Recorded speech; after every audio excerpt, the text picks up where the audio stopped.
It's well known that the Chinese Communist Party has long been obsessed with building various vanity projects, pouring astronomical amounts of money into them. Each year, China invests up to 50 trillion RMB in infrastructure, consistently setting new world records in construction. The latest data shows that in 2024, China's total fixed asset investment, including farmers, reached 51.4 trillion RMB, a 3.2% increase from the previous year. Among this, infrastructure investment grew by 4.4%, excluding fields like electricity, gas, and water. However, while the world marvels at the scale and speed of these mega projects, many overlook a harsh reality. Many projects, often costing hundreds of billions or even trillions, end up yielding minimal returns once operational and even become heavy financial burdens for local governments. Let's take a look at the top 10 most expensive vanity projects in China, as listed by online commentators. First on the list is the Beijing International Airport. From planning to completion, this airport has been touted by officials as the new gateway to the country and the world's first largest single-terminal airport. Its design, resembling a giant golden phoenix spreading its wings, cost over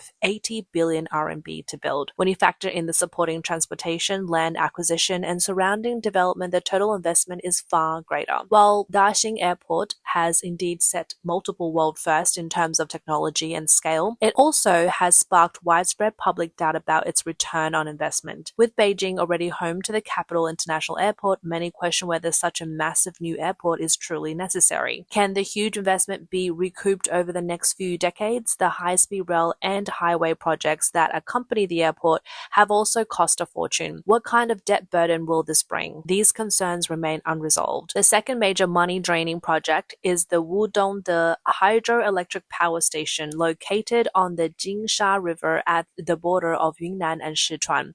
It is a key part of China's west-to-east electricity transfer strategy and ranks as the world's fourth largest hydroelectric station in terms of installed capacity. The total investment exceeds 120 billion RMB. The CCP's official propaganda hails Wulong Dam as a super project boasting the world's highest double-arch dam and the world's most advanced concrete pouring technology. However, this power station has also sparked significant controversy. On one hand, the enormous investment has increased the debt of local governments upstream and in surrounding areas, with the cost of building the reservoir and resettling displaced populations far exceeding initial projections. On the other hand, with slower growth in electricity demand in recent years and the rise of renewable energy, doubts have been raised about the station's power generation efficiency and transmission utilization. Many believe this is another example of a performance project with a poor return on investment. The third on the list is the Baihetan hydroelectric power station. The Baihetan hydroelectric power station is located at the border of Ning'an County in Sichuan Province and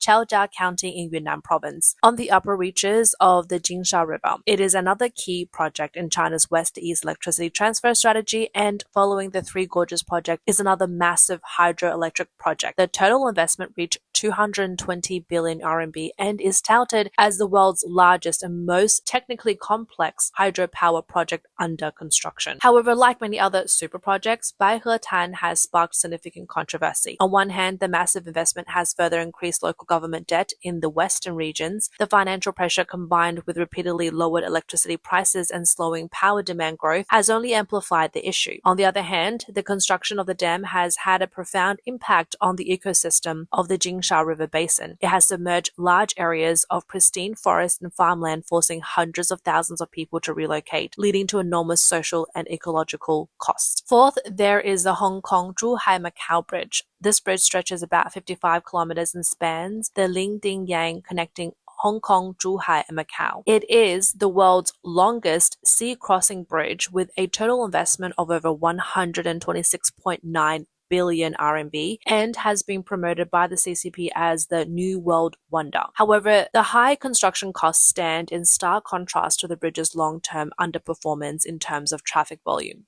The complicated toll systems and cross-border restrictions have also limited its usage. Additionally, the land reclamation work has caused severe damage to the marine ecosystem, significantly reducing the habitat for white dolphins. Beneath the glittering surface of this bridge lies a heavy financial burden and concerns about underutilization. The fifth project is the Beijing-Shanghai High-Speed Rail. This railway spans 1,318 kilometers, connecting China's two most developed metropolitan regions, Beijing, Tianjin, Hebei, and the Yangtze River Delta. It is touted as one of the world's longest high-speed railways completed in one go, with the highest technical standards, costing over 220 billion RMB, with a price of more than 160 million RMB per kilometer. Despite the impressive scale and ambitious goal, this project remains controversial due to its high construction and maintenance cost, along with lower than expected usage rate. The sixth project is the Three Gorges project. This massive hydropower complex located in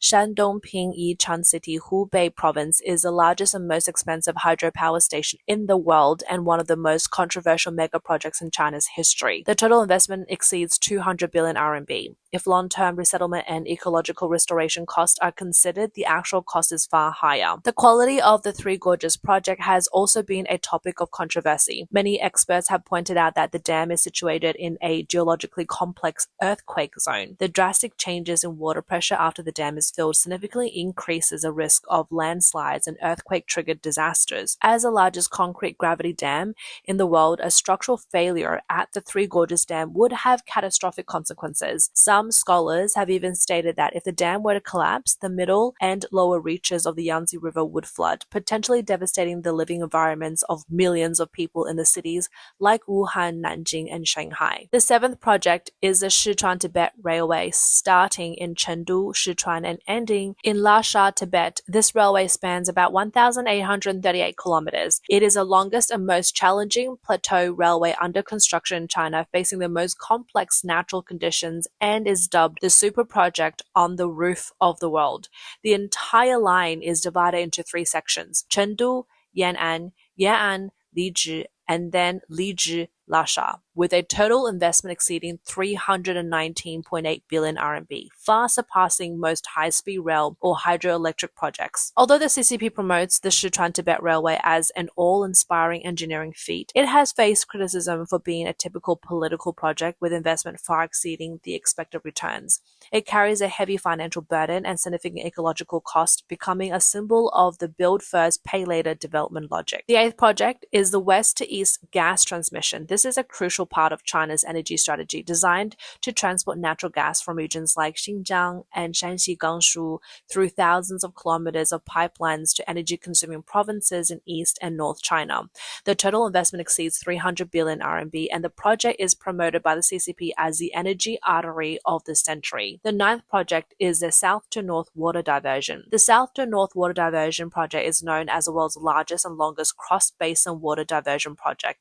Its goal is to transport water from the Yangtze River Basin through three main channels: East Line, Middle Line, and West Line, to the north and northwest regions of China. The project has been planned over several decades and is being carried out in phases, with a total investment exceeding 500 billion RMB. The funding continues to increase, making it one of the most expensive and high-cost water projects in China's history. The 10th project is the west-to-east electricity transfer. In addition to the two previously mentioned hydropower stations, the entire west-to-east electricity transfer project has been a massive financial undertaking. The strategy involves transmitting abundant hydroelectric coal-fired and new energy from the western regions to the developed coastal areas in East and South China via ultra-high voltage transmission lines. This strategy has been under construction for over 20 years, with a cumulative total investment exceeding 1.5 trillion RMB, making it the largest cross-regional power transmission project in the world. As the project continues, its cost will keep rising. Besides these, some online commentators have highlighted a few vanity projects that not only drained money but also ended in failure. The first of these failed projects is the Crown of Beauty Hotel. Once touted as China's only 7-star hotel, the Shanghai Crown of Beauty Hotel was an investment of over 10 billion RMB, consisting of 9 towering tree-shaped buildings.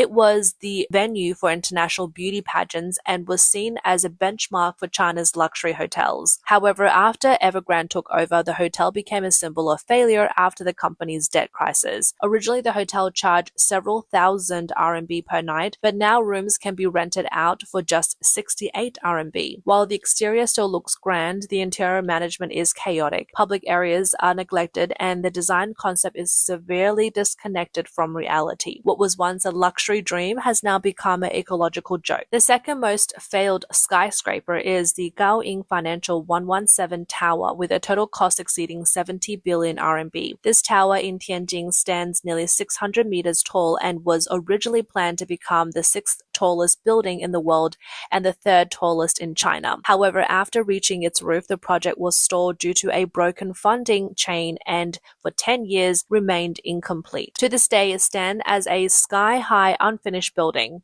The failure of this project, apart from its enormous construction cost, is also attributed to its remote location and lack of sufficient commercial support. As the stock price of Yangan Group plummeted, the founder Pan Shutan saw his wealth evaporate, and the unfinished landmark ultimately led to the Ministry of Housing and Urban Rural Development to introduce policies restricting the construction of skyscrapers taller than 500 meters. The third most failed city project is the Yangan New City. The mountain-cutting city building plan in Yangan was once held by the CCP as a modern-day Yugong, moving the mountains, a reference to the legendary man who moved an entire mountain, one bucket at a time. However, the fragile lower structure and severe ecological damage raised concerns among experts. In addition, the project quickly exposed its financial problems. With a total investment of 100 billion RMB, this project proved nearly impossible to sustain for Yan'an, a city with a fiscal revenue of just 13.9 billion RMB. Several land reclamation projects had to be halted, leaving large construction sites abandoned, turning them into massive unfinished areas. The fourth most failed project is the Wuhan Hongning Semiconductor project. Amidst the context of the China-US trade war, Wuhan Hongning Semiconductor was once seen as the savior of domestic chips, with an investment of up to 128 billion RMB aiming to mass-produce advanced 10-nanometer technology. However, the founder, Chao Shan, had no technical background, and the project relied on capital operations and policy incentives, which, while appearing prosperous, were essentially hollow. The fifth most failed real estate project is Everrand Group. In 2023, the arrest of Xu Jiaying and Evergrande's massive debt of 2.4 trillion RMB sent shockwaves around the world. With 1.62 million unfinished homes, countless families found themselves in despair overnight. The collapse of Evergrande was not only a direct result of companies' blind, high-leverage expansion, but also exposed the deep systemic risk accumulated by China's real estate bubble over the years. What's more concerning is that this risk is still ongoing, with many other property companies on the brink of collapse, and their debts may not be any smaller than Evergrande's. The sixth most notorious national-level project is the Belt and Road Initiative, BRI. Originally, the BRI was China's grandest global infrastructure initiative. However, by 2024, the accumulated debt had reached 7.9 trillion RMB, with several countries along the route facing debt crises. Projects in Sri Lanka, such as the Hambantota Airport, and in countries like Pakistan and Tajikistan, have yet to break even and have become heavy burdens. While a few projects such as the Gwanda Port and the Karat Hydropower Station have created jobs in the short term, the long-term challenges remain. How to balance the enormous debt with sustainable development. The U.S. Council on Foreign Relations estimate that the total expenditure for the initiative could reach 8 trillion USD, including projects still in the planning or negotiation stages. The CCP's money-burning projects mentioned earlier have accumulated over 20 trillion RMB in construction cost alone, and with ongoing annual investments, they have essentially consumed the fiscal revenue of a medium-developed country for several decades. What's more, this figure only reflects the visible investment and doesn't include the countless additional expenditures, local government debts, maintenance costs, and massive interest payments. Moreover, there are many unfinished projects in China that are not even included in the statistics yet. These include the 1,000-year plan of Yangan New area and a large number of heavily indebted real estate companies which are on the verge of collapse, with the government stepping in to cover their debts. These have not been factored into the calculations. In stark contrast to the continuous growth of infrastructure investments by the CCP, with funds pouring in every year, is the increasingly empty and strained wallets of the people and the government. One user commented, 全国的负债数已经 The national debt has reached a record high. With a population of 1.4 billion, there's 900 million in foreign debt, and the total overdue amount exceeds 200 billion. The overdue rate is 42%. The total debt for the entire country is 3 million RMB, with an average debt per person of 200,000 to 300,000 RMB. Hundreds of millions have zero savings, no money, owe debts, and loans have become the norm. People are losing money on investments, losing money in businesses, and those not in business are unemployed. Apart from rising personal debts and the record high numbers of debts, the Chinese government's debt is also on the rise. According to data disclosed on the Ministry of Finance's website on March 28th, by the end of March 2025, the total local government debt balance was approximately 50 trillion RMB, with 17.2 trillion RMB in general debt and 33.1 trillion RMB in special debt. This scale has become a heavy burden on both the financial system and the fiscal system. Since the start of China's reform and opening up period in the 70s, the CCP government has continuously promoted the image of a progressively wealthier nation. Cities are filled with more and more high-rise buildings, high-end public facilities spring up everywhere, and seemingly prosperous residents are all used to prove that Chinese people are living better and better. However, the shocking debt figures disclosed today stand in stark contrast to the narrative of prosperity. It seems to reveal a harsh reality. China appears to be growing poorer. Generation after generation of Chinese seems to be living on credit. Money appears to have flowed through society, buildings have been constructed, cars have been purchased, and the data looks promising with everyone talking about upgrading consumption. Yet very few industries are genuinely capable of creating wealth. Instead, it's more about living off borrowed money, propping up a fictitious prosperity. Many users have raised questions online.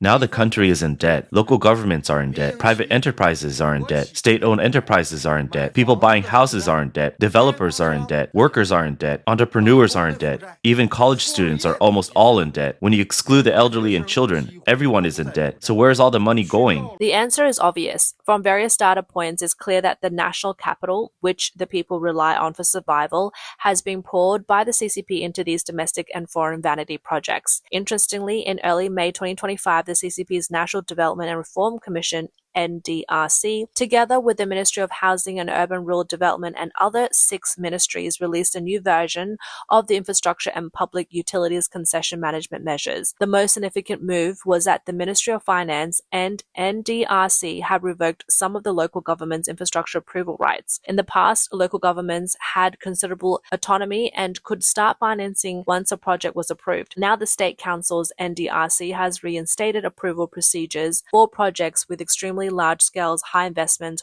or those in ecological sensitive areas. Local governments cannot approve such projects casually, especially skyscrapers over 500 meters, large hydropower stations, or cross-border investment projects. These must be approved by the central government. The Ministry of Housing and Urban Rural Development, along with the Ministry of Natural Resources, has also strengthened land approval procedures. For construction land that exceeds a certain scale, local governments no longer have the authority to approve it independently. It must be submitted to the central government for review. Local authorities are also prohibited from arbitrarily acquiring land under the guise of new district development. The reason the CCP government has been forced to take these measures ultimately boils down to one thing: they have ran out of money. Faced with unprecedented debt pressures, even maintaining the already completed money-draining infrastructure project has become difficult, let alone continue to invest massive amounts of money into new projects.